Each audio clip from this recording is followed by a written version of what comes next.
Good evening, Bande. Okay.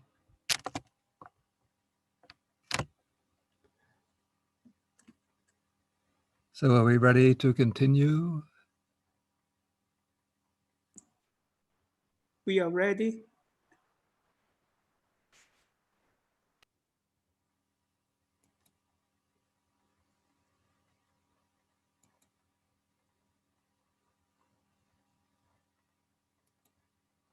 Um,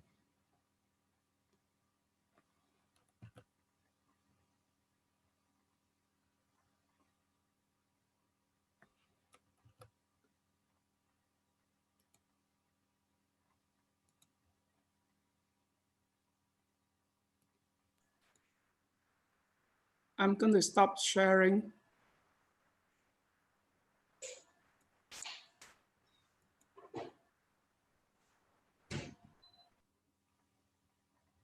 okay.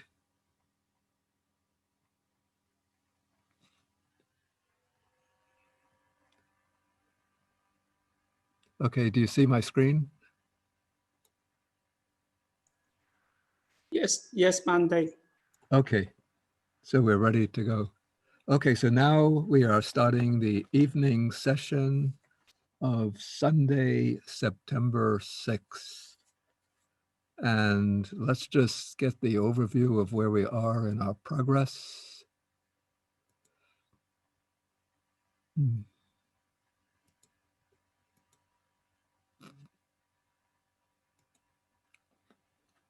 Okay, so we've been going through the purification by knowledge and vision of the way.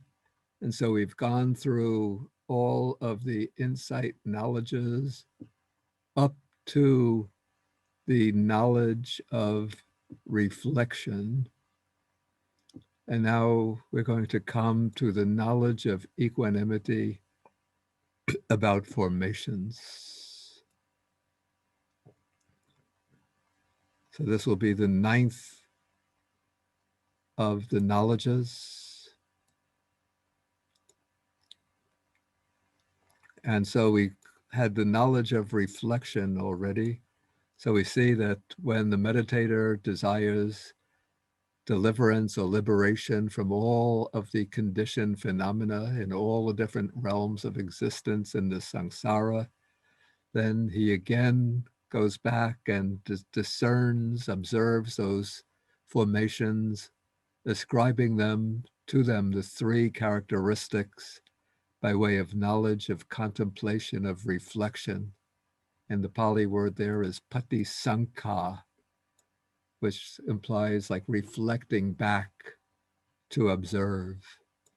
And so one now is observing all formations as impermanent, as dukkha, and as not self. And doing so in order to sort of strengthen that resolve, to push that determination or resolve to aim for liberation. Okay, so after the contemplation of reflection, one enters a stage in which one, and this is not distinguished as a separate insight knowledge, so it seems to be a development out of the contemplation of reflection, and this is called discerning formations as void. And the word for void there is the word sunya, which is usually translated as empty. In fact, I would prefer that, but Venerable Nyanamoli was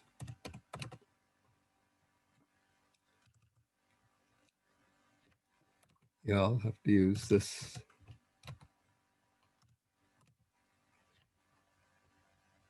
Had translated this in the early 1950s, I think, before emptiness became the rendering of choice for sunya. And so this is done in various ways from different perspectives. So the simplest is simply to contemplate that all formations, all conditioned things are empty. So that is kind of broad, universal comprehension of emptiness. But then one could see emptiness from a double aspect, that this is void or empty of a self and of anything belonging to a self. And I think those are the simplest and sufficient means for contemplating emptiness. But the Visuddhimagga, like the commentaries, likes to elaborate and to bring in more and more detail. So it goes on unfolding the idea of emptiness by now coming from a double perspective to a fourfold perspective. So in this one contemplates, I am not anywhere anyone's owning, nor is there anywhere my owning in anyone. Rather obscure expression. It occurs in the Pali Suttas, and it's obscure there, and even the English translation is obscure. I think the sense is that I am not myself. I myself am not a self, and I do not belong to anyone else. I am not the possession of anyone else as a self, and there is no one external to me or apart from me who exists as a self, and no one who external to me who exists as my possession. So this is just developing the idea of this is void of self or of what belongs to self in relation to oneself on the one side and to others on the other side. Then 4 terms is not enough. So he goes into 6 types of emptiness. The I is empty of self, of what belongs to the self, empty of permanence, of lastingness, of eternalness, of being not subject to change. So those are 6 aspects. And then this applies to all of the sense faculties, the sense objects, the 6 types of consciousness, 6 types of contact, and so on. In fact, to everything, all phenomena. So then it goes from 6 types of emptiness to 8 types of emptiness. We don't have to go through all of them. They get a bit repetitive. 10 aspects of emptiness. Finally, okay, then 12 aspects. So here, material form is not a living being, not a soul, not a human being, not a man, not a female, no, not a, let's say, no person, no female, no male, no self, no property of a self, not I, not mine, not another's, not anyone's. I don't really know all the implications of these. Okay, and then he sums up by quoting a verse that occurs towards the end of the Sutta Nipata, a very beautiful verse, which goes here, a seeker named Mogaraja has come to the Buddha and asks him how he can escape from the clutches of death.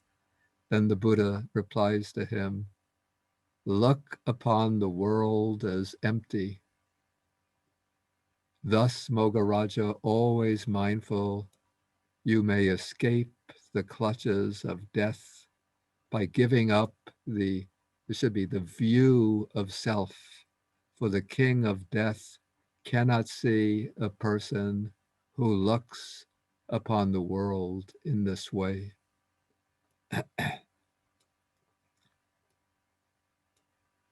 Okay, so then after he has discerned formations by ascribing the 3 characteristics to them, and then seeing all formations as void or empty in the way just explained, now one is going to enter into what's called the knowledge of equanimity about formations. So it says one abandons both terror and delight. One becomes indifferent to all formations and neutral. One neither takes them as I or as mine. And then it compares this. I'm sorry, I don't have personal experience of this. It says this is like a man who has divorced his wife. So when the man is married to the woman, he's completely devoted to her, attached to her. And so if he sees her standing, sitting, talking, or laughing with another man, then he becomes jealous or unhappy. But later he finds out the woman has a lot of faults and he gets a divorce from her. So he no longer takes her to be mine. And after that, even though he sees her talking to some other man, he would not be disturbed or displeased, but he would be indifferent and neutral. Whether it actually works out that way, I don't know, but that's the simile. And so this meditator, wanting to get free from all formations, from all conditioned things, discerns the formations by the contemplation of reflection, and then seeing nothing to be taken as I or mine, seeing all formations as being empty of I and mine, he abandons both terror and delight and becomes indifferent and neutral towards all formations.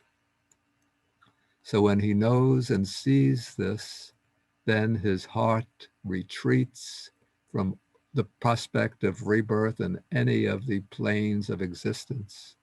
He no longer has any desire to go on in any realm of existence, and then either equanimity or revulsion is established in him.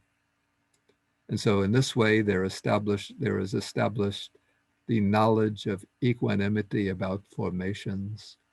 And so now all of the excitement, the exhilaration that comes in the earliest stages of contemplation, in the stage of insight uh, into dissolution, the bhanganyana, that exhilaration and excitement and rapture fades away, and any sense of despondency, fearfulness, the perception of danger that came with the later insights subsides.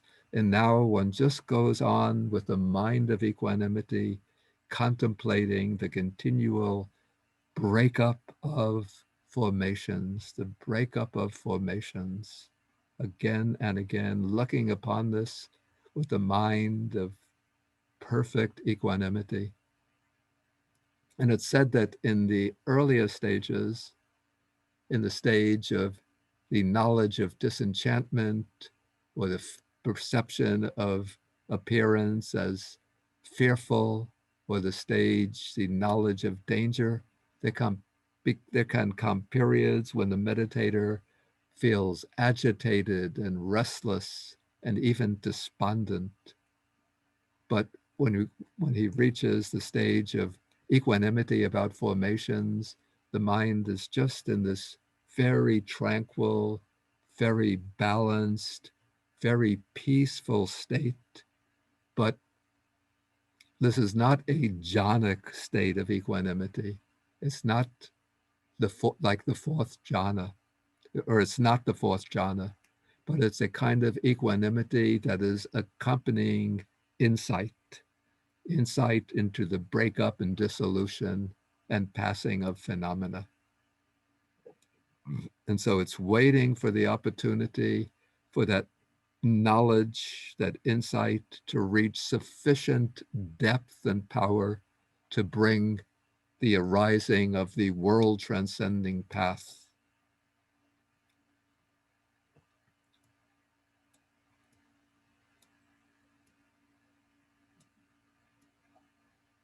And as let's say that when one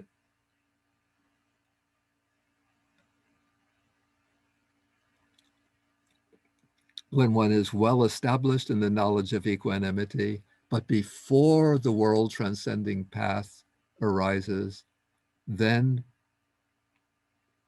the insight knowledge that one is cultivating becomes one or another of what is called the triple gateway to liberation, or the three gateways to liberation. And so what are the three gateways to liberation? These are called the gateway of the signless gateway to liberation. The second is the desireless gateway to liberation. And the third is the emptiness gateway to liberation. And so the meditator will enter upon one or another of these three gateways to liberation, depending upon the particular characteristic that stands out as most prominent in the insight contemplation of the practitioner. And so the practitioner has been contemplating the three while observing the dissolution and passing of phenomena. The meditator has been, in the knowledge of reflection, going through the three characteristics: impermanence, dukkha, and anatta. And then of these three characteristics, one or another of them will become more prominent, more meaningful, have a stronger impact upon the mind of the practitioner.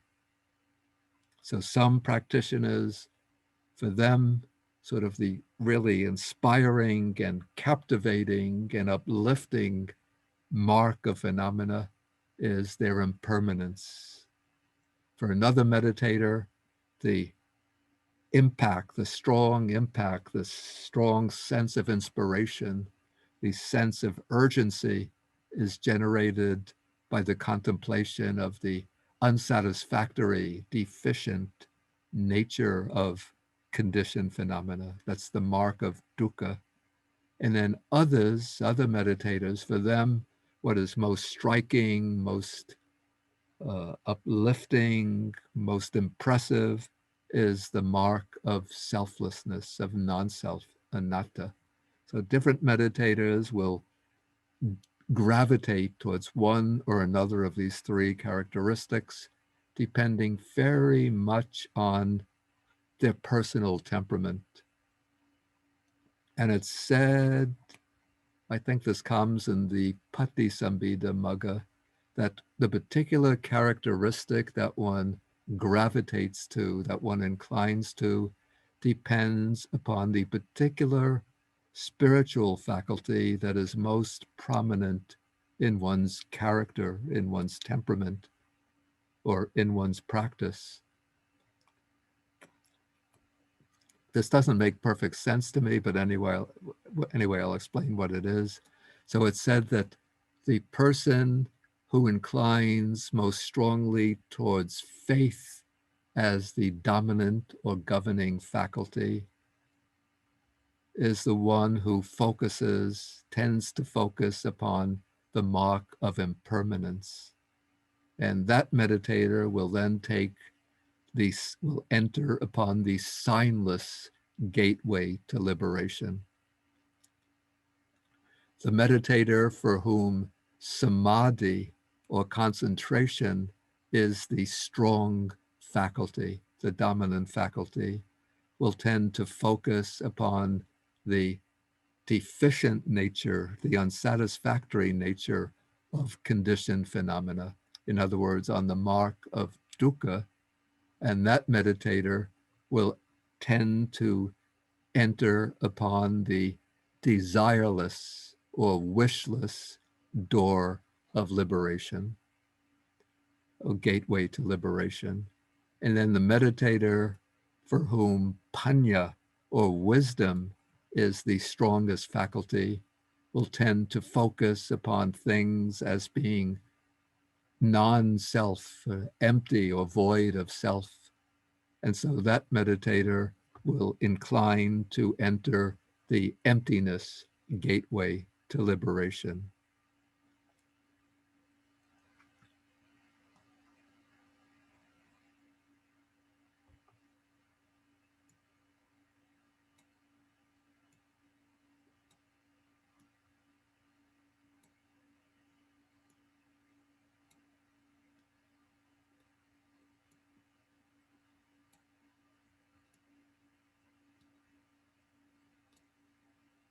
Okay, so we say that these contemplations of impermanence, dukkha, anatta, are the gateways to liberation.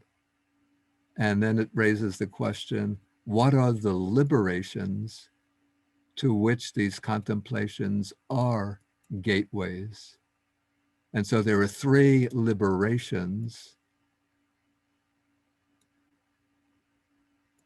So the three liberations are called the signless liberation, the desireless liberation, and the void or emptiness liberation.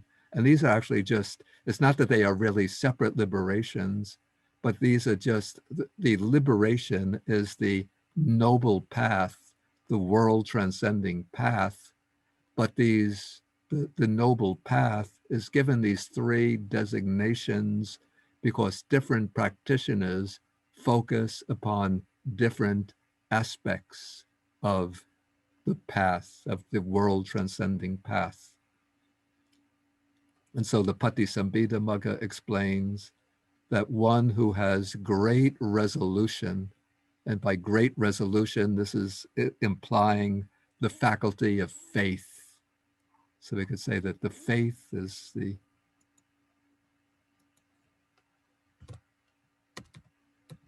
what is being indicated here. So the word for resolution is adhimokkha, but that implies, or adhimuti, which implies strong faith.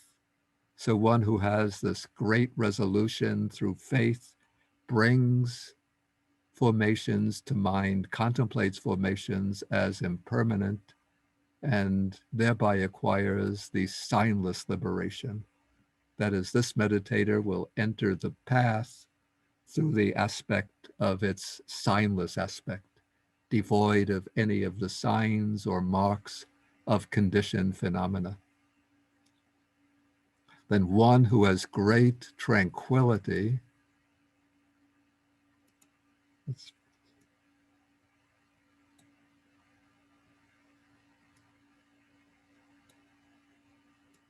I think the word that used there might be passaddhi, but this implies the presence of the concentration faculty,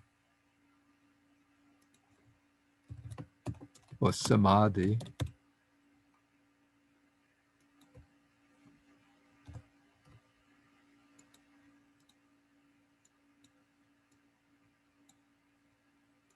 And then one who has great wisdom,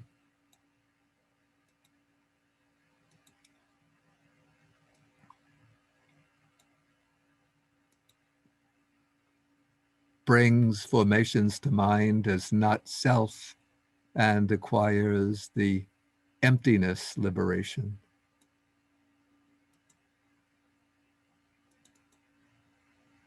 And so this is panya. So this is panya.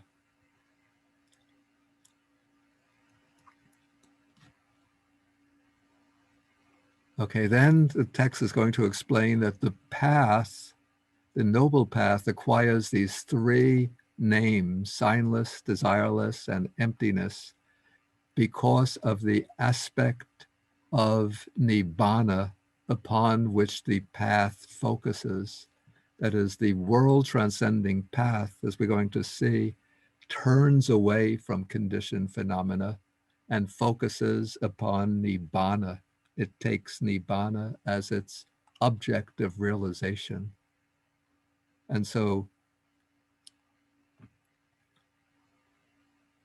when the noble path arises through prior contemplation of impermanence, then one enters the signless liberation. And in that case, the path focuses on nibbana through the aspect of being signless, of being devoid of the sign or any of the aspects or characteristics of conditioned phenomena. So nibbana is devoid of the signs or marks of material form, feeling, perception, volitional activities, and consciousness. And so it's signless.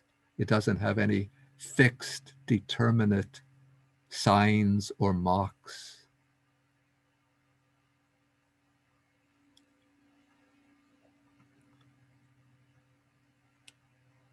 Okay, then the path, when the meditator does their contemplation on the characteristic of dukkha, of suffering or unsatisfactoriness, then the meditator will enter the desireless liberation, and that he enters the world transcending path as the desireless liberation, and that path, or the path in the case of that meditator, will focus upon nibbana in its aspect of being desireless, the freedom from craving, from grasping. And then the meditator with strong wisdom, who has done the fundamental contemplation on the characteristic of non-self, will then enter the emptiness gateway to liberation. And on reaching the world transcending path, the path will be the emptiness liberation, which occurs by making Nibbana its object through the emptiness aspect of Nibbana, that Nibbana is empty of a self or of anything belonging to a self.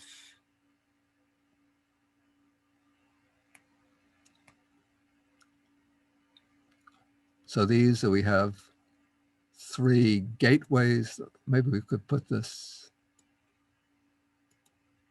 for sake of clarification. We have three gateways to liberation. And these are the three contemplations of anicca, dukkha, anatta. And these three gateways are the signless gateway, the desireless gateway, and the emptiness gateway. Then we have, corresponding to these,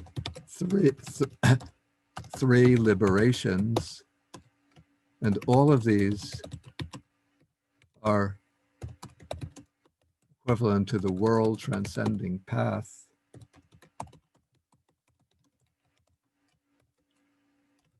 But it's the path viewed as signless, as desireless, and as empty or emptiness. Or maybe I should put it this way. The path that focuses on Nibbana as signless, desireless, and emptiness. And then we have three aspects of Nibbana, and that is as signless, desireless, and emptiness, or empty.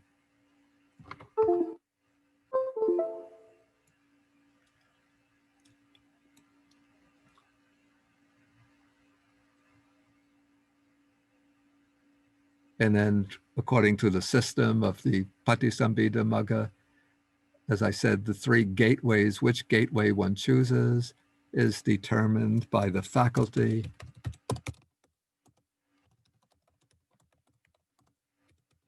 and respectively, this is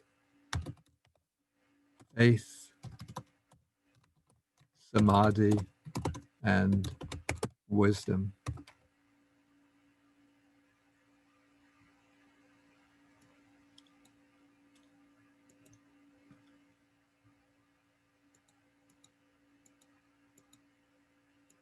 Okay, some long discussions. We don't need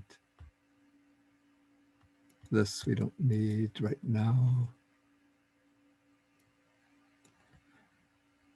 Okay, now just the text goes on to say, this is a little bit strange. It says that the knowledge of equanimity about formations is the same in meaning as the two kinds that precede it. So then he quotes the ancient teachers who said, this knowledge of equanimity about formations is one only and has three names. At the outset, it has the name of the knowledge of desire for deliverance.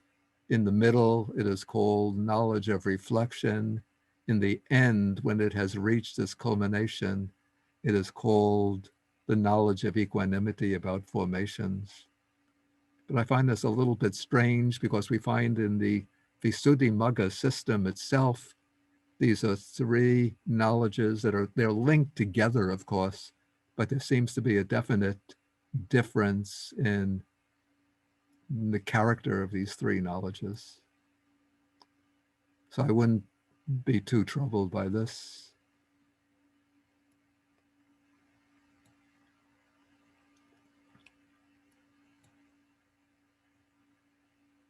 Okay, but now we're going to be coming to a new section, very important section. So maybe at this point, I'll ask whether we have any questions about what I've just covered.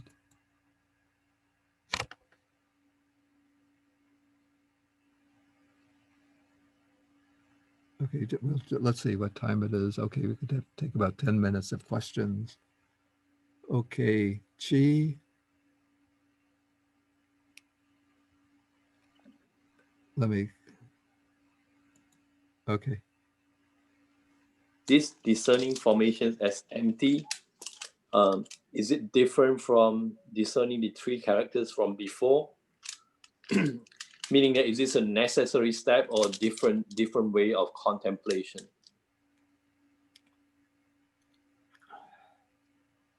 It seems to be carrying the contemplation of impermanent, of anatta, of non-self.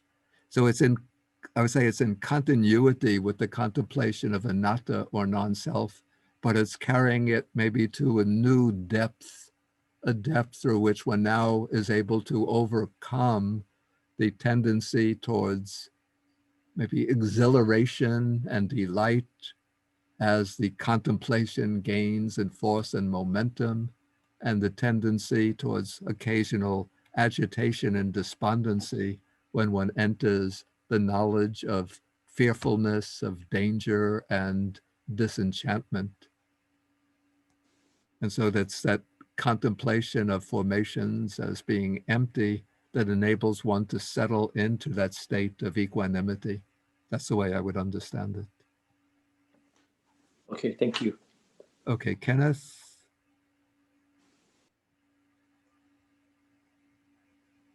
I have to ask you to, okay, you're unmuted. Bhante, the three types of person, the faith-based, samadhi-based, and panya-based. Yeah. I'm just trying to connect this to something you've taught earlier. Even a bodhisattva, when they're following when a bodhisattva follows the path to become a Buddha, Yeah, breaks down to these three, faith, samadhi, and panya as well. So does that technically mean that the bodhisattva, when reaching enlightenment, followed one of these gates specifically? well, I think what is said in some of the commentaries is that the bodhisattvas are distinguished. It doesn't mention samadhi as one of them, but it says that they are distinguished by way of one who's dominated by faith, by energy, and by wisdom. So it's a little different, and that scheme is not correlated. I haven't seen it correlated with the gateways to liberation, but it's just the particular disposition of character that motivates a bodhisattva on the bodhisattva path. And also, is there a relationship with the taints, the three taints, with the three gates? I was just No. Thank you. Okay, Xiao Yan.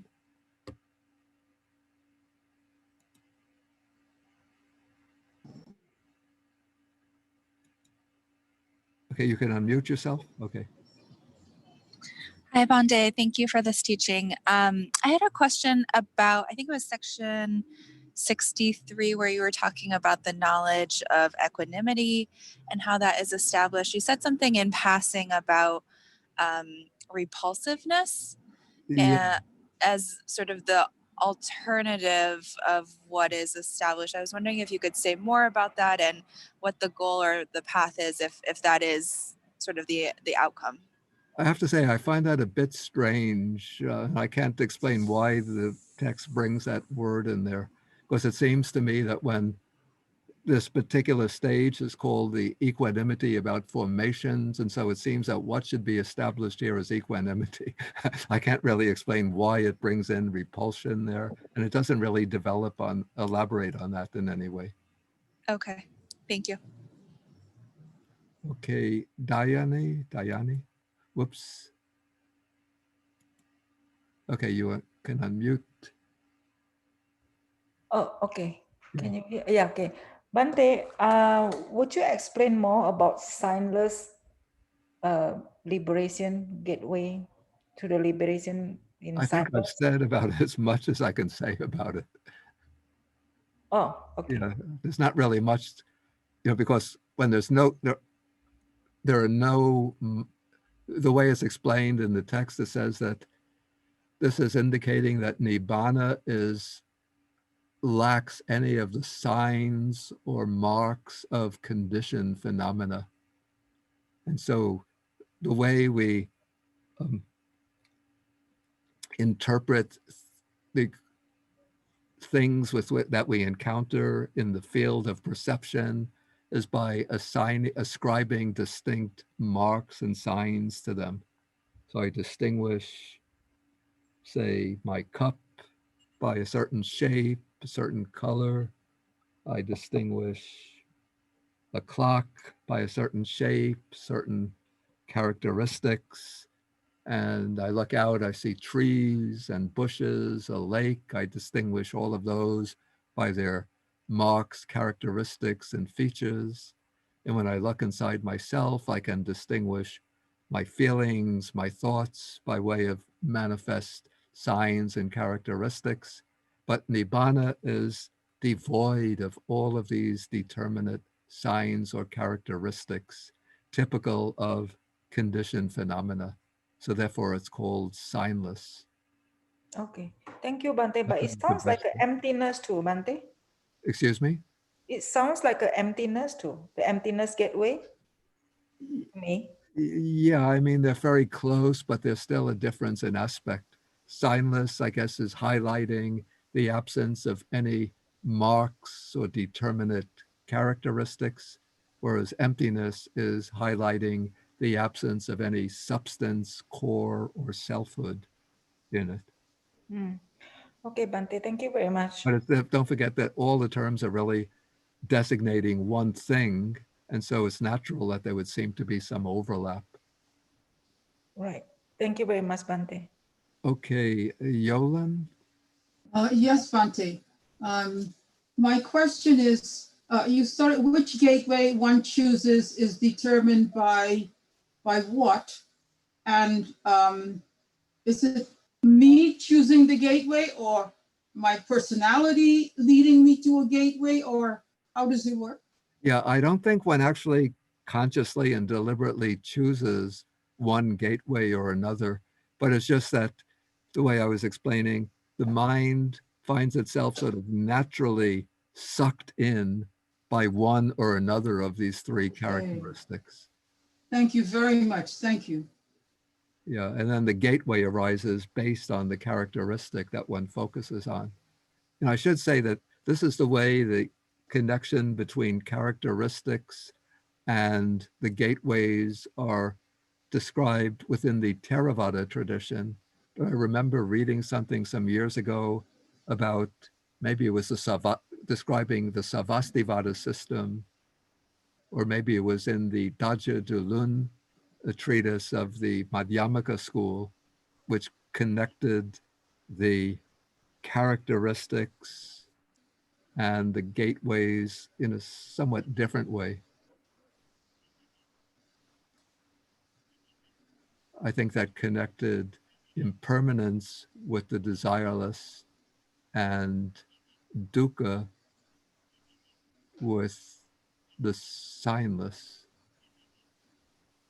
Yeah, so this was the ancient teachers came up with different schemes of correlation. Okay, Simon? Yes, Bande. Thank you for taking my question. My question is about the stage of equanimity. I heard, probably I'm wrong, I heard that this is the stage that we can separate the Bodhisattva from the Nibbana. So this is the place, the kind of the two paths start to split off. Yeah. So I'm wondering, how could that possible if you go through that all this fearless danger and this enchantment? And if we want to go through the Bodhisattva path, Yeah. what should we have before we reach this stage? Yeah, I think that's a very big question that I Sorry. but just to answer briefly, what is said is that if somebody has a determination or a vow to follow the Bodhisattva path, they can go up to equanimity about formations and contemplate at that stage. But as long as they keep the Bodhisattva vow, then they won't go beyond equanimity formations to the world transcending path. In other words, into the stage of stream entry. And so if one wants to attain stream entry and one has the Bodhisattva vow, then one has to give up that vow in order to get onto the path to stream entry. And if one has the Bodhisattva vow, then one can proceed up to equanimity about formations, but then one remains there without going to the next stage. Thank you, Bande. Okay, I'm just going to take one more question because we have to go further. And so I'm going to take from somebody that I haven't seen ask a question previously. That will be Mary Guo. Thank you, Bande. Can you hear me okay? Yeah, very well, yeah. Thank you. So my question for that is for the three gates that says signless, emptiness, and also desireless. Those, based on my understanding, are describing the same thing, but in different perspective. I'm not quite sure if my understanding for that is right. So based on that, my understanding is like all three things may be like foster each other. You can learn one thing and the other will foster the understanding of each other, and they're more balanced that way if you learn all three of them. So my understanding is like you are maybe motivated by maybe emptiness just because of your characteristic or whatever, but then down the road, I think it probably still beneficial to learn all three of them so that you are more balanced rather than just biased to just one. I'm not quite sure if that makes sense. I'm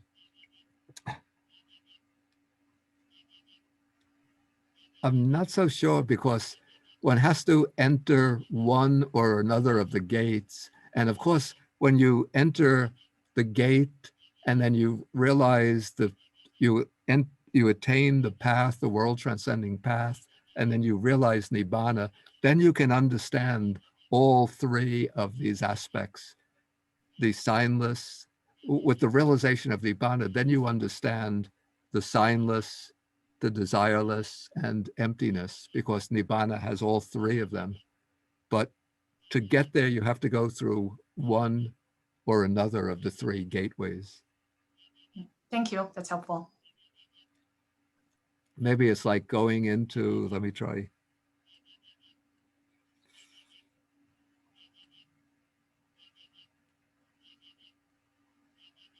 Okay, if you know, at Zhuangyan Monastery, we have the hall is called Guanyin Hall, and you can enter Guanyin Hall either through a door on the left side, a door on the right side, or the door in the middle. So you enter through one of those three doors, and once you enter, you're in Guanyin Hall. But you can't enter at one time, you can't enter through three doors.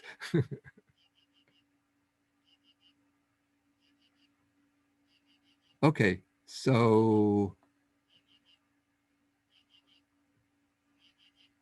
let us now return to the text. And now we come to the highest stage of insight. So this is called now insight leading to emergence. do we have the Pali name for this?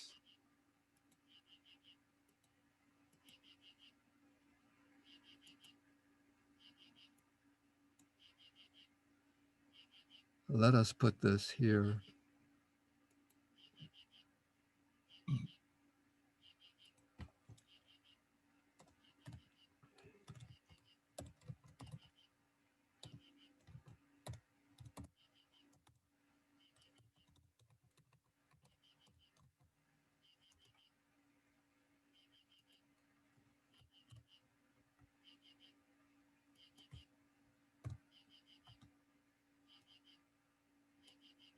Okay, so this is the stage of insight, the very peak of insight, where insight is going to give way to the world transcending path.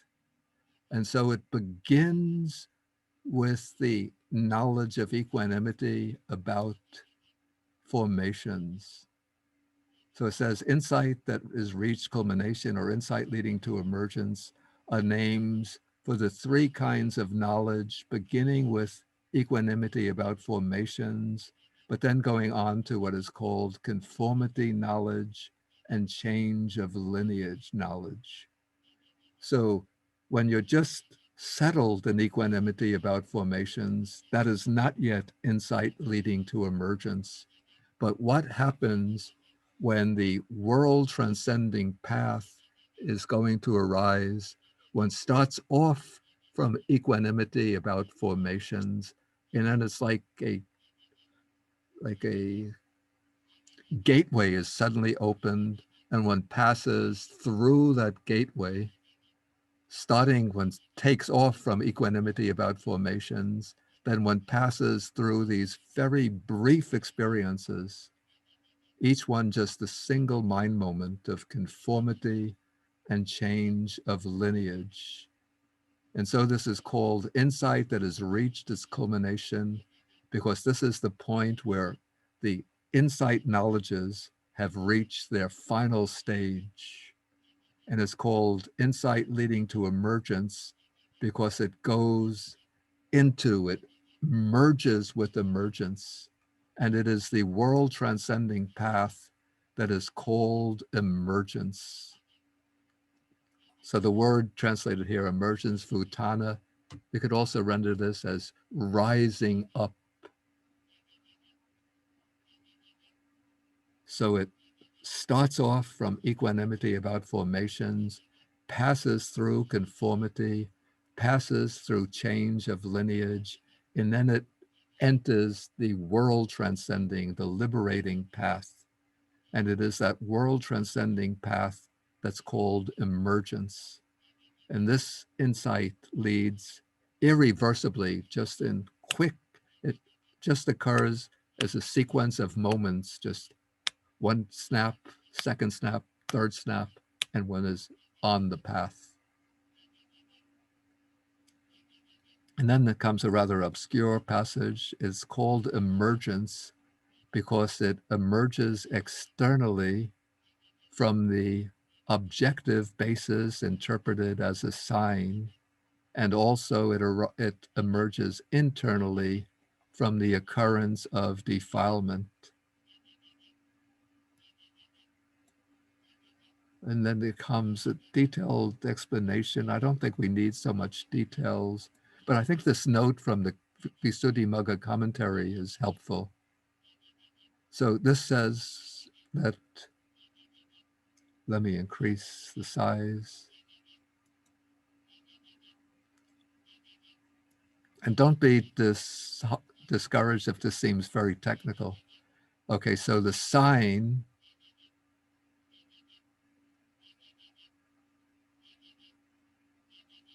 refers to the five aggregates as the object of insight. And then occurrence is the occurrence of the defilements in one's own continuity.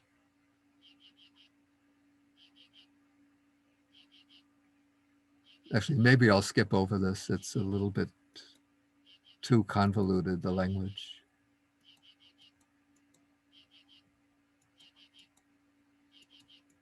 Okay, I don't think we need all of these details to get the basic structure or sequence of the path.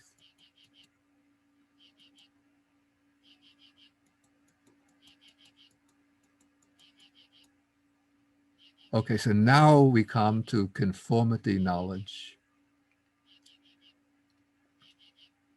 Okay, as he repeats, develops, and cultivates that equanimity about formations, his faith becomes more resolute, the energy is exerted more strongly, the mindfulness is better established, the mind is absorbed into stronger concentration, while the equanimity about formations grows more refined.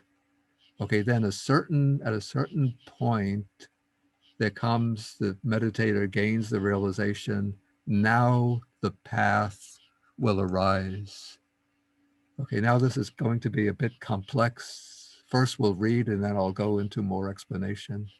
Okay, so equanimity about formations arises comprehending formations as impermanent or as painful, as dukkha, or as not self.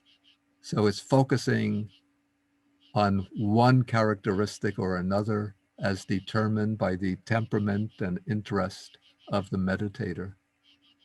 Okay, so that is occurring. Then now it's using the Abhidhamma technical terms after an experience of contemplating formations as through one or another of the three characteristics, the mind sinks into the bhavanga stage. This is what is called the life continuum. Okay, now next, after the life continuum, now a mind door process begins. So the mind door process begins with the mind door inverting, which arises taking formations as object, as either permanent or dukkha or not self, in the mode of equanimity about formations. So this is one mental event that belongs, or one citta that belongs to equanimity about formations. And that citta is observing some formation, some conditioned phenomena by way of one or another of these three characteristics, not all three at once. It can focus only on one of them.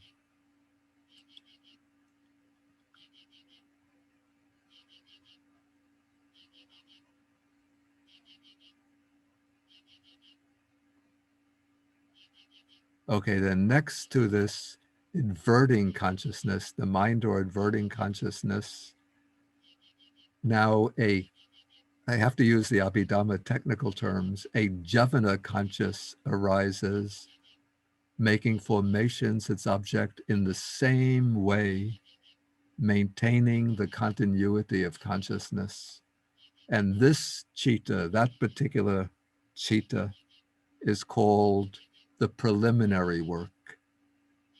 Okay, next to this occurs another javana citta, impulsion consciousness, making formations its object in the same way as impermanent, dukkha, or non-self. And this one is called access, the moment of access. And next to this, a third javana consciousness arises, making formations its object in the same way. And this is called conformity. So we have three cittas here occurring in sequence, which are all occurring in the same mode. Each one is focusing on the same object and contemplating that object by way of one or another of the three characteristics, anicca, impermanent, or dukkha, suffering, or anatta, non-self. And so the first one is called preliminary because it prepares the way. Then one is getting closer to the true path, So the next one is called access. And then the third one is called conformity. And so the third one called conformity. So the question is raised, conformity to what? And then the answer is given, conformity to what precedes and to what follows. For it conforms to the functions of truth in the 8 preceding kinds of insight knowledge. And so it's conforming to the insight into impermanence, dukkha, and anatta that has been developed in the earlier stages of insight knowledge. And then it conforms to what comes afterward, which will be the factors of enlightenment that will be present in the world transcending path consciousness. Okay, now to make this clearer, I want to now go to the comprehensive manual of Abhidhamma, which gives a treatment of this process. Okay, here it is. And this might be a bit difficult and strange for people who didn't follow the earlier Abhidhamma courses, but I have to, in order to complete this, we have to go through it anyway. And I'll try to make it as clear as possible.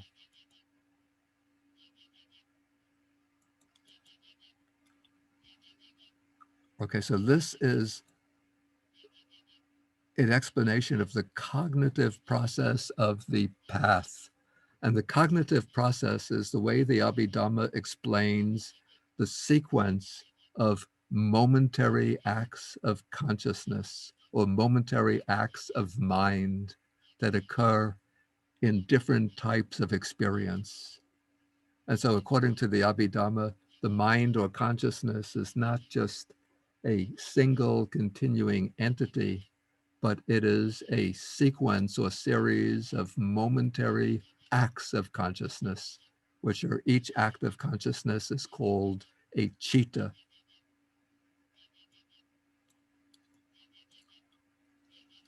Okay, and so now it's describing the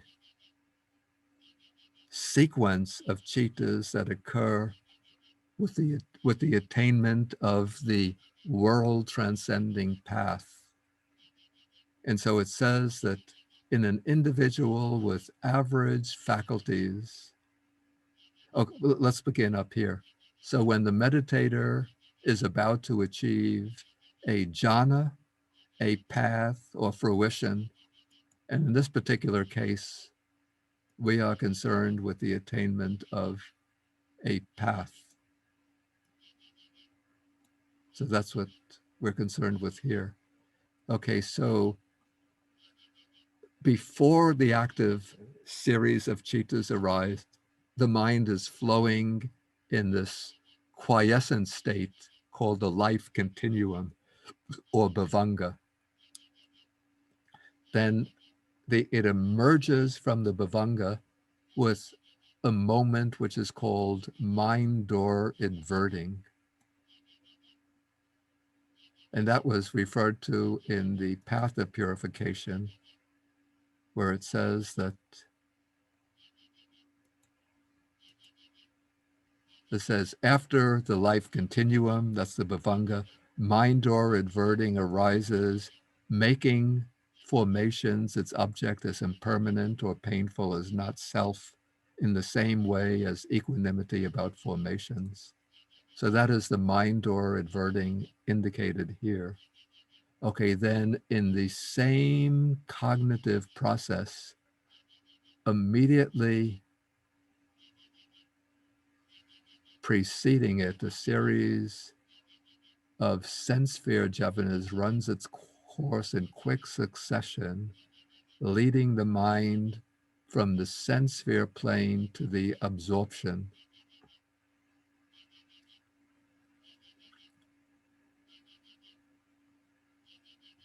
Okay, these sense sphere jhavanas, okay, that is what is indicated by these terms preliminary, access, and conformity. So here, in an individual with average faculties, these preliminary jhavanas occur 4 times, each one exercising a different preliminary function. So the first is called preparation because it prepares the mind for the attainment of the world transcending path to follow. So that is what we had indicated here as, here it's called the preliminary work. Here it's been translated as preparation. It's the same Pali word.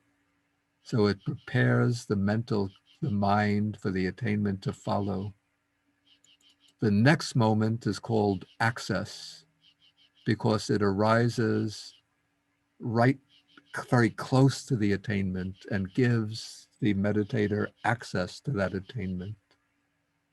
And then the third moment is called conformity because it arises in conformity with both the preceding moments and then the state of absorption or the path to follow. And then the fourth moment is called change of lineage. And that's what we're going to come to next. So in the case of the first path attainment, this moment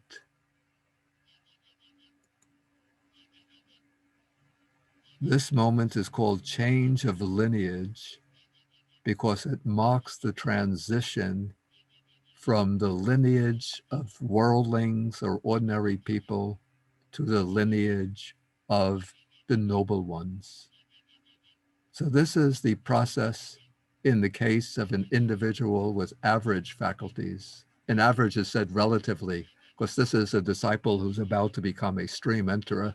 So he's not like your man on the street, but this is a meditator, of course, who has extraordinary capacities, but not the sharpest, not the brightest light bulb in the box, so to speak. In contrast, we have the individual with especially keen faculties. And for this practitioner, the moment of preparation or preliminary work is omitted. And so this one has only the 3 preliminary chitas. So this one goes directly to access,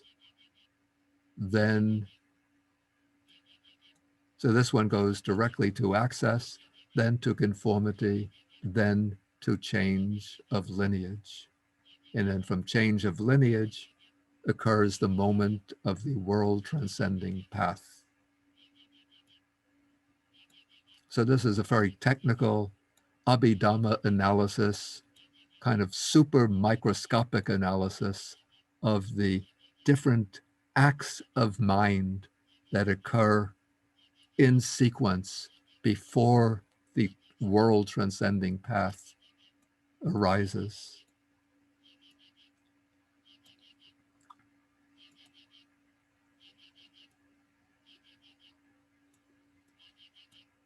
Okay, so we have more on conformity.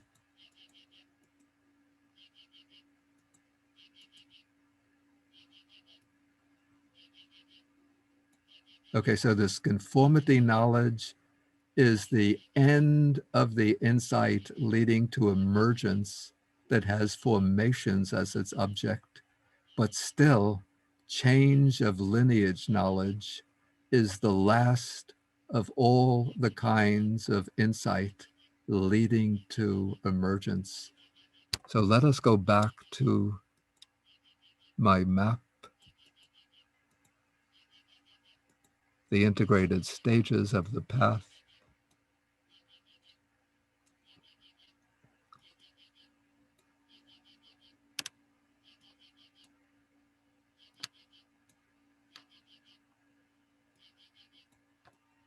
So you see the insight leading to emergence has 3 kinds of knowledge included within it.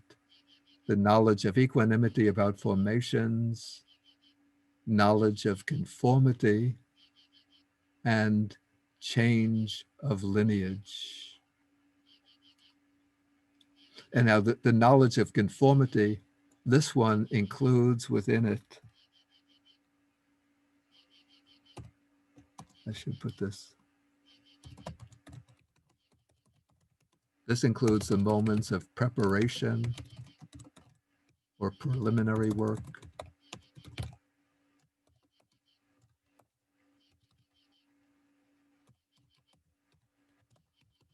access,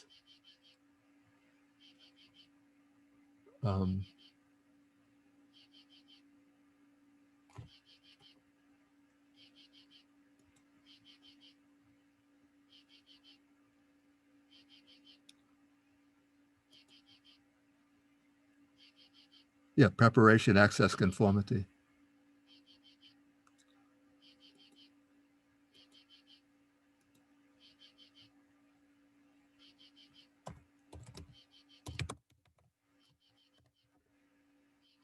So knowledge of conformity. So the general term used is knowledge of conformity, but this includes these three moments of preparation, access, and conformity. And these two knowledges take formations as object. This one takes formations as object. So in other words, it's taking some conditioned phenomena, something included within the five aggregates as its object.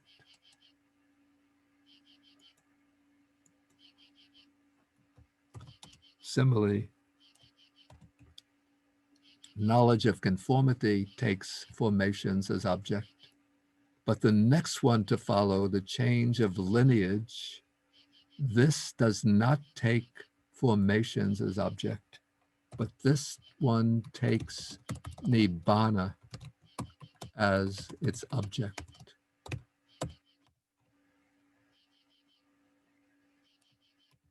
As we will see.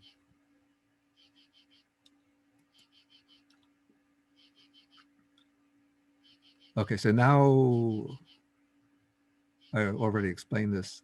In one with keen faculties, the moment of preparation or preliminary work is omitted, and one goes directly into access, and then to conformity, and then to change of lineage. Okay, then the Visuddhimagga cites a number of suttas to support its position. Okay, I'm going to go now this evening as far as the first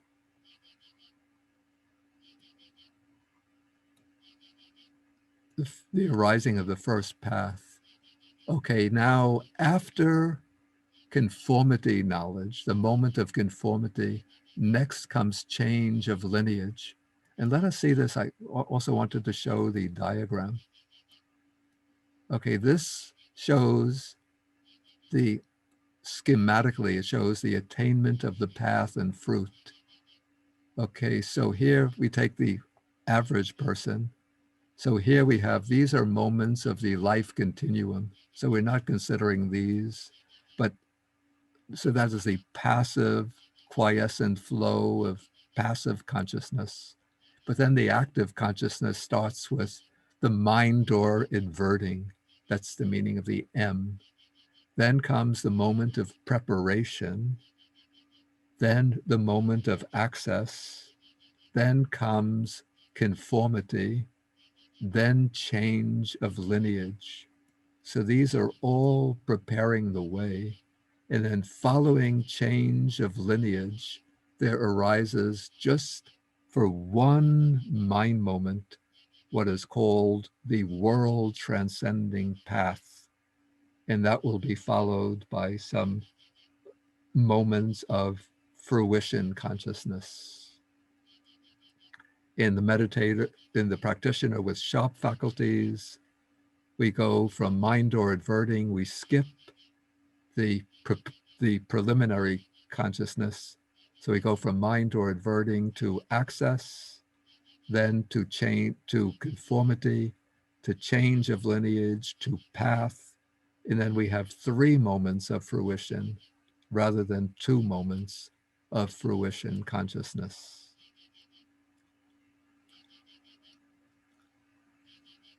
Okay, so change of lineage comes next. Its position, or we could say its function, is to advert to the path. And so it belongs neither to purification by knowledge and vision, to knowledge and vision of the way, nor to purification by knowledge and vision, but it is intermediate in its role. And yet it's still considered part of the insight process because it's following in sequence to the stages of insight knowledge. But purification by knowledge and vision properly consists in knowledge of the 4 paths. That is the path of stream entry, the path of once return, the path of non-return, and the path of arahatship. But I'm going to put off the discussion of the paths, the attainment of the paths and the fruits till tomorrow, since that becomes a big topic in itself. And so now we could take more questions about the presentation that I've gone through this evening. Okay, so I see first hand is from Jane. Thank you, Bhante. I missed something. Did you say that conformity takes nibbana as the object? No, not conformity. The change of lineage takes nibbana as its object. Thank you. We'll see more of that tomorrow. Okay, Sud. Thank you, Bhante, for taking my question. So what is the time frame that all this should happen? I mean, I've heard where, somebody's on a path to stream entry, and at least by the end of his life or her life, they become a stream enterer. I mean, is this going to take a whole lifetime? It seems like it's moment to moment that they sort of go through these. Yeah.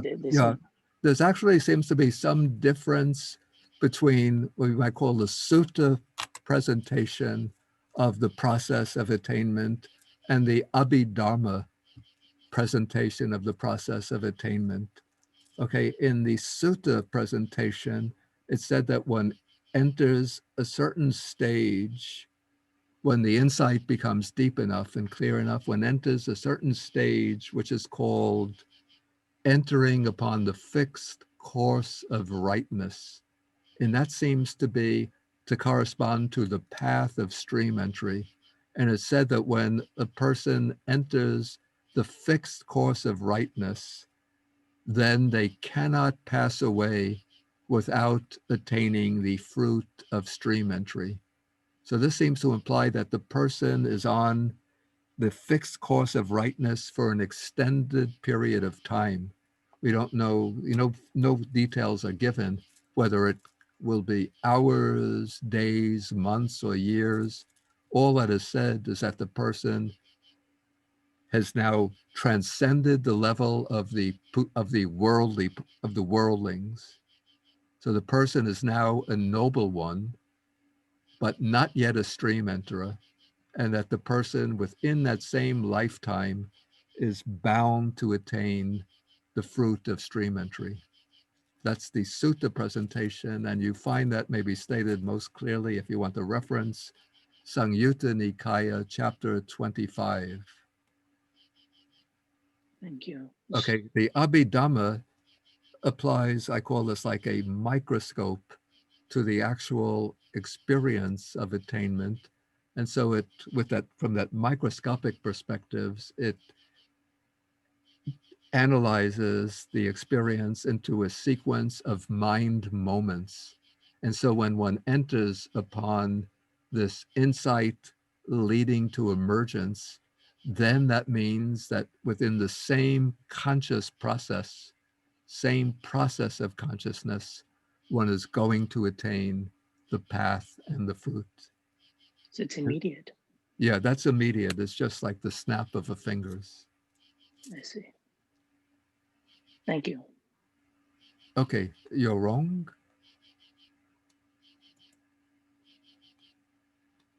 You can unmute. Okay. Yes, Monday. I'm quite confused about this process of going from a worldling to the world transcending path. Because starting from the knowledge of terror or fearfulness, Yeah. it is because the meditator actually sees the nature of conditioned phenomena Yeah. and truly sees the selfless nature of conditioned phenomena, Yeah. of course, and then the dukkha. So, and then from there, the practitioner have the desire for nibbana. Yeah. And then even before the practitioner actually takes on nibbana as object, Yeah. the practitioner still takes formations as the meditation object. Yeah. So it seems to me that the practitioner develop nirodha, like we say viraga, nirodha, nibbana, that stock phrase, right? So there is some kind of repulsion toward conditioned phenomenon. Yeah. So in that sense, when the person takes up one of the three gateway to nibbana, Yeah. it has to be that nibbana does not have the three characteristics of the conditioned phenomena. Yeah. Otherwise, one wouldn't desire that. So Yeah. why would a person, well, so I sort of, first of all, don't understand the name, the signless gateway, or the signless and the desire is actually sort of easier to understand. But if you talk about emptiness gateway, Yeah. nibbana cannot be empty in the sense that one was fearful of the conditioned phenomena. Otherwise, why would one desire to go toward nibbana? I was afraid of the conditioned phenomena. Therefore, I have the desire to go for nibbana. Now I come to nibbana and I see nibbana with the characteristic being empty. Why would I want to even enter it? The part I don't understand how we take the jump from worldling to world transcending path. Yeah. I guess that there are several issues here, rather complex. Okay, why is nibbana considered desirable? Okay, it's empty in the sense that it's devoid of self or anything that belongs to a self, but it's considered desirable because it is said to be the supreme peace, the supreme bliss, paramasukha, the ultimate freedom.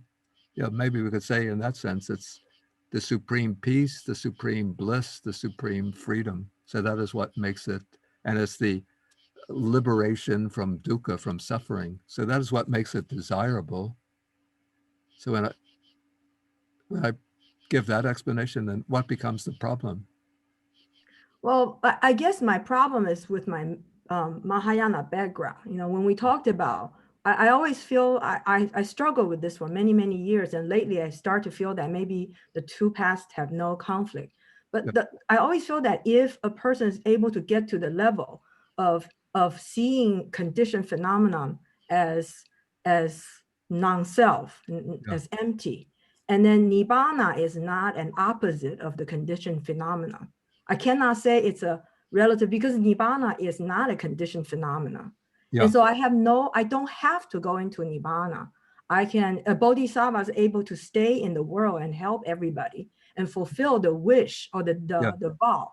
It is because there is no fear of the conditioned world anymore. Yeah. But if a person goes into the world transcending path because of the fear of conditioned phenomena, then nibbana is only a place to you take a shelter, you take a safe house at nibbana instead of a truly safe place. You know, it tells me that there's still remnants of defilements there. If we follow the path because of this fear of the conditioned world, having Yeah. no self, having no true happiness, and I want to Yeah. go to a true happy place, Yeah. then the true happiness has to be problematic. This is my problem with this. Yeah.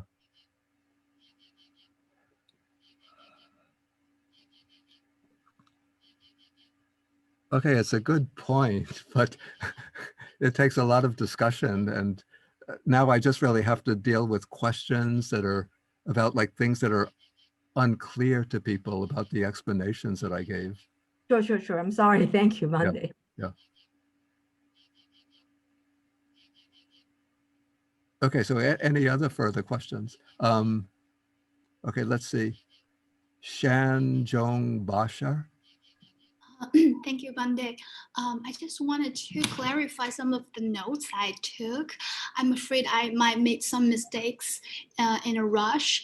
So for the mind process of a average person, starting from mind door adverting, and I had preparation, access, conformity, change of lineage, following change of lineage and path, and fruition. If that's correct, my question is, it seems that from preparation, access to conformity, the mind still takes formation as object. And since change of lineage, the object is nibbana as opposed to formation, how could in one mind process the chitta change object? That's why I think maybe my notes, Your notes are correct. This is quite like a unique cognitive process in which there is a change of object within the cognitive process. The earlier mind moments, as you noted, take a sankhara, a conditioned phenomena, as object. And then the path and fruition, chittas, take nibbana, the unconditioned, as their object. That is correct. I see. Thank you, Bande.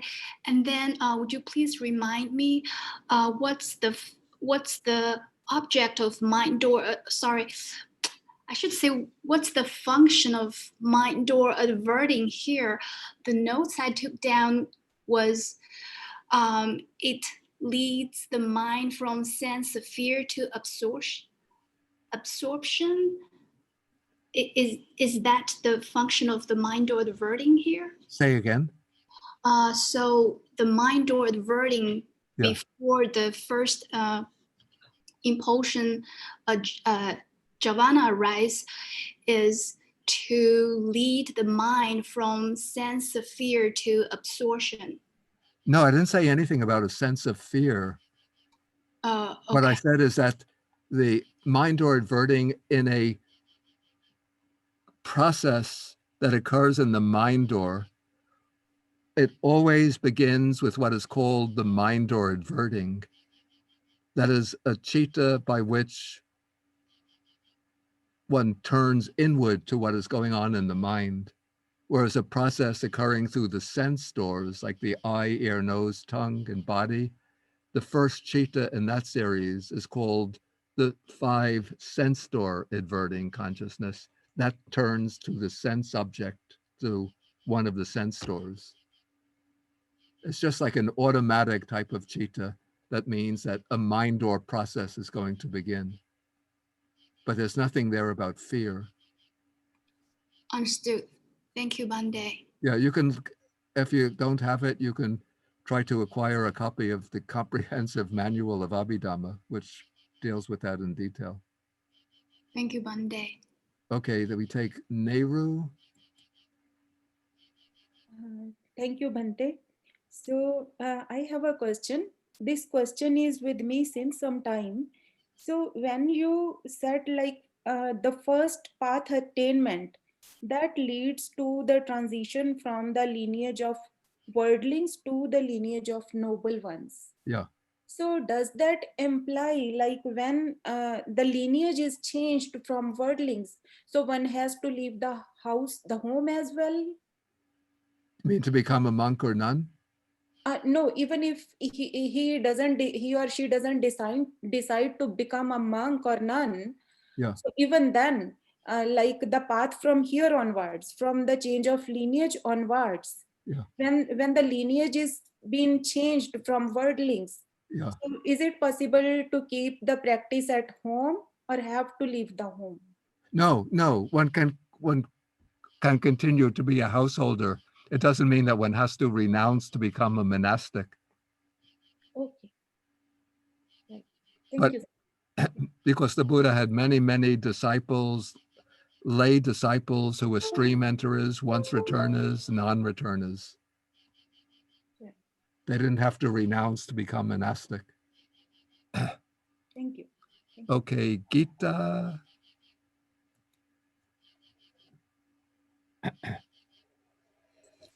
Hi, Bhante. Thank you for teaching us. Good to see Okay. you. I just have a quick question.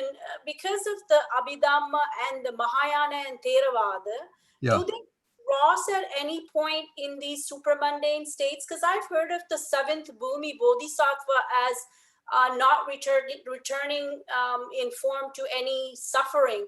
They come purely out of choice to come teach out of compassion. Yeah. Before Now, these are like big questions that deal with comparing different systems. And during this, I only have 3 more minutes to take questions. And I have to take questions that are clarifying material that has been covered. Okay, no problem, Bhante. Thank you. Okay. And questions should be stated clearly and briefly. Okay, Ed. Thank you, Bhante. I'll skip the preambles and say, is it reasonable to look at this process of a expunging or removal of desire for sensual experience, commitment to self, greed and hate, along with ignorance from our core life continuum, that is the Bhavanga. Yeah. And so that is basically what happens in the change of lineage, leaving the only, let me call them formations, habits and beliefs that help the daily life of a person without informing it from their deepest roots, what I'll call defilements. Is that what that change of lineage works into? It's gone from the Bhavanga. There were some other voices coming over your microphone, which obscured your own voice, so I couldn't follow. Yeah, but these voices were not sourced in this house. Oh, really? Yep. So in some place they are. And I didn't quite catch what you were saying. Well, let me just say, would it be reasonable to look at this change of lineage and this whole process that you have as the loss by the prior processes here, the expunging of greed and hate and desire for sensual experience? No, that doesn't occur with change of lineage. Well, it somehow gets into the life continuum, the Bhavanga, because that's changed. No, not yet. We'll be covering that territory tomorrow. Okay, thank you. Okay, one more question, and this is Jong. Then we have to break. Jong, you want to ask your question? Yeah, hello, can you hear me? Yeah, go on. My question is, I put a simple way, can I use the tarot to distinguish, the equanimity in the 10 perfections? We have equanimity, and here we have immediacy of about the formation. So can I use the tarot to distinguish it? I'm not understanding the question. So in the 10 perfections, they are how equanimity, right? Yeah. So there how you will have generated tarot. But here the equanimity for the formation without tarot. Yeah. So can I use the tarot to distinguish equanimity about the different stage? Yeah, I don't think I understand the question. And I think we have to take the break now, Okay, 10 so minute break. Then we have to come to the concluding loving kindness meditation. okay, sorry. Yeah, I'm sorry. I just couldn't make out the point of the question. Okay, that's fine. Okay, so it's 8:30 now. Let us take a little break, 10-minute break, and then we will continue, or we will come back at 8:40 and we'll do the concluding loving kindness meditation and the sharing of the merits.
Bante, you will need to share your screen again. No, I don't need to share the screen. Okay, good. Yeah, we're finished with the exposition for tonight. Okay, it's 8:40. So we're going to conclude by developing a session of the loving kindness meditation, and then we will dedicate the merits. Okay, so take your comfortable sitting position. Again, with the eyes closed. And settle into the felt sense of the body.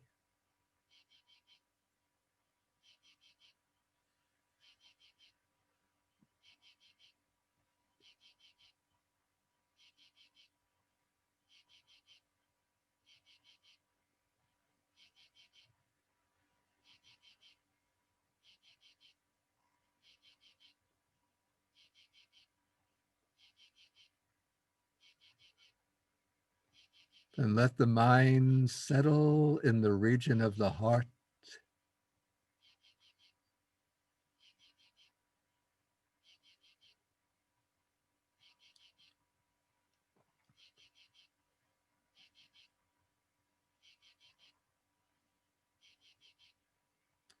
Now we begin the practice of loving kindness by each developing loving kindness towards ourselves,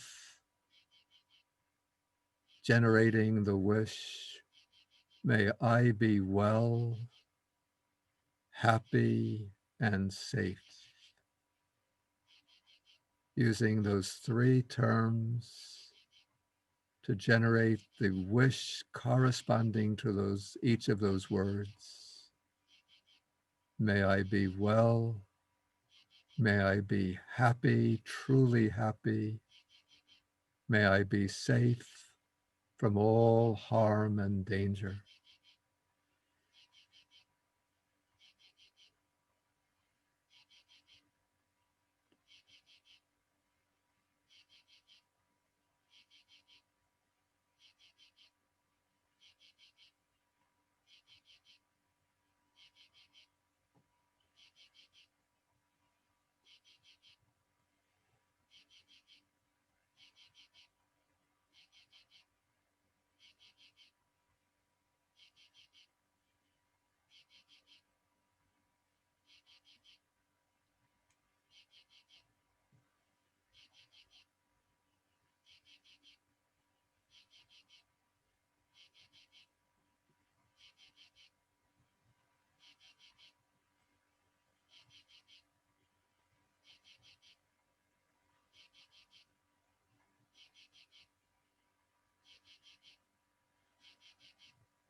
Okay, now choose a few of your loved ones, beloved family members, or a few friends, close, dear friends.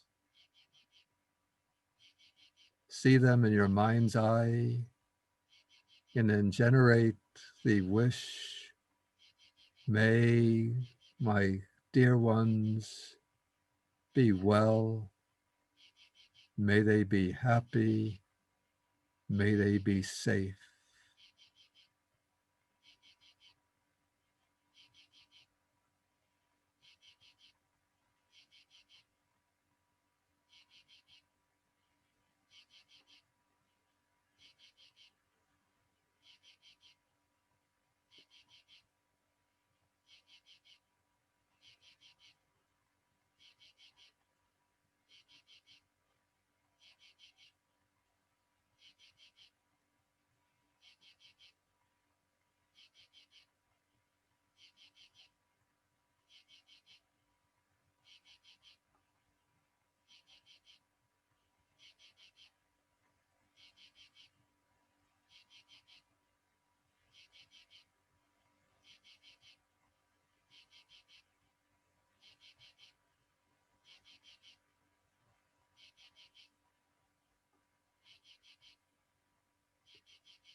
Okay, now you can choose some of your neighbors or acquaintances, colleagues at work,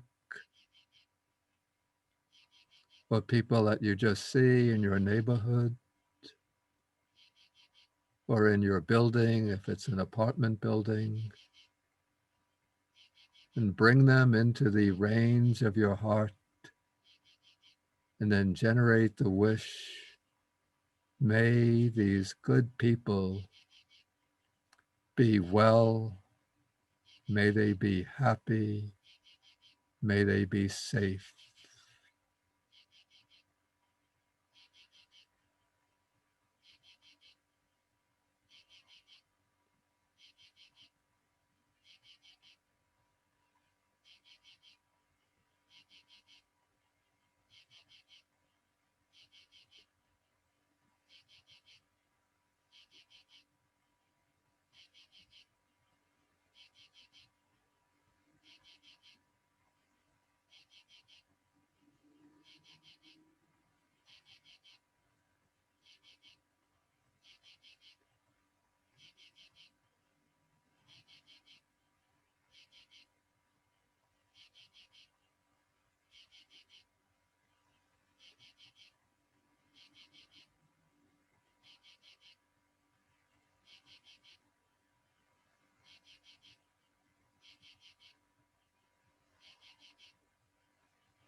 Okay, now you choose your country, your own country,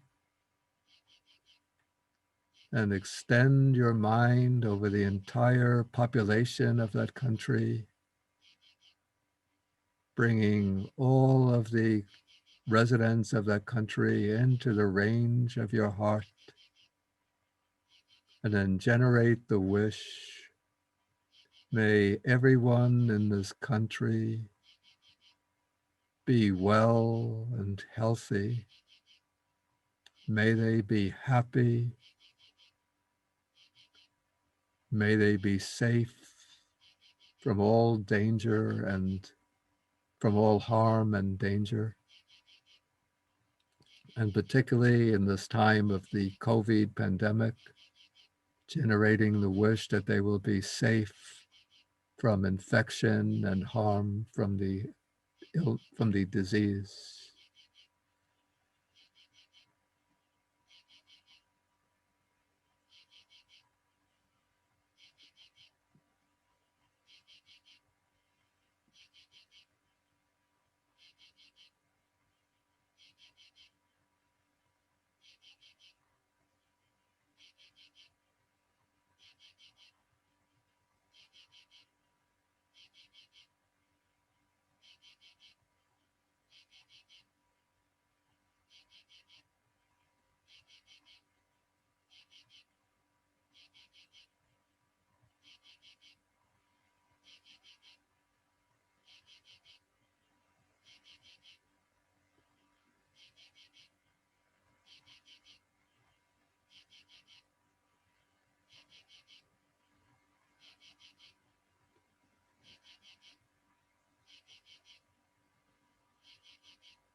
Okay, now extend the mind further over the entire world, taking in the entire human population of this world, in all the countries, all the continents, people of all races, ethnicities, religions, languages, generating the wish, may all the people in this world be well, may they be happy, may they be safe from harm and danger.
Okay, now extend the mind even further beyond this world, or beyond the human population of this world, to encompass all sentient beings, both in this world and in all other worlds and world systems and planes of existence.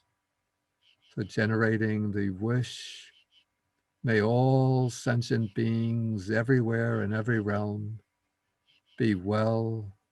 May they all be happy. May they all be safe.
Okay, you continue to generate and radiate the loving kindness to all sentient beings.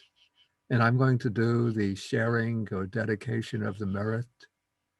And tonight I'll also do a specific dedication of merit. Many of you know my student Poe Chang, who had been earlier on this program. Early this morning, her mother passed away in Taiwan. So we're going to also dedicate the merit to her mother. That would be Mrs. Huang Tsai Yun. And we also share the merit with the Devas, the Nagas, and other beings.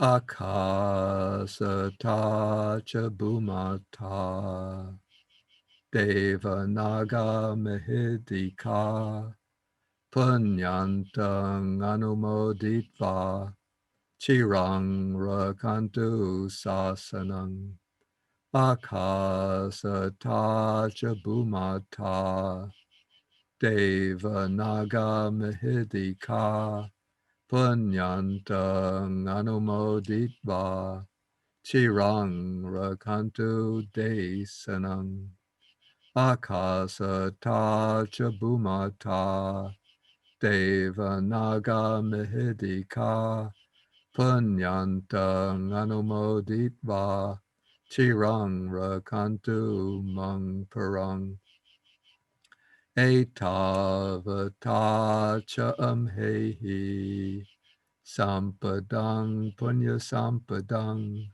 Sabbe Deva Anumodantu Sabba Sampati Siddhya Etavata cha amhehi Sampadang Punya Sampadang Sabbe Bhuta Anumodantu Sabba sampati siddhya etavata cha amhehi sampadang punya sampadang sabbe sata anumodantu sabba sampati siddhya bhavagopadaya vici hetato etantare satakayupapanna rupya rupicha asanya sanino dukkha pamuchantu pusantu nibuting. Okay, then you say sadhu, sadhu, sadhu.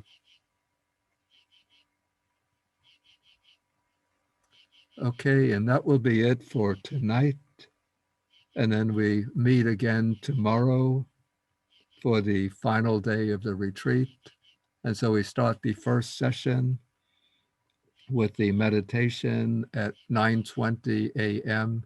on the East Coast time. Okay, and so thank you all for listening and participating, and I wish you all good night.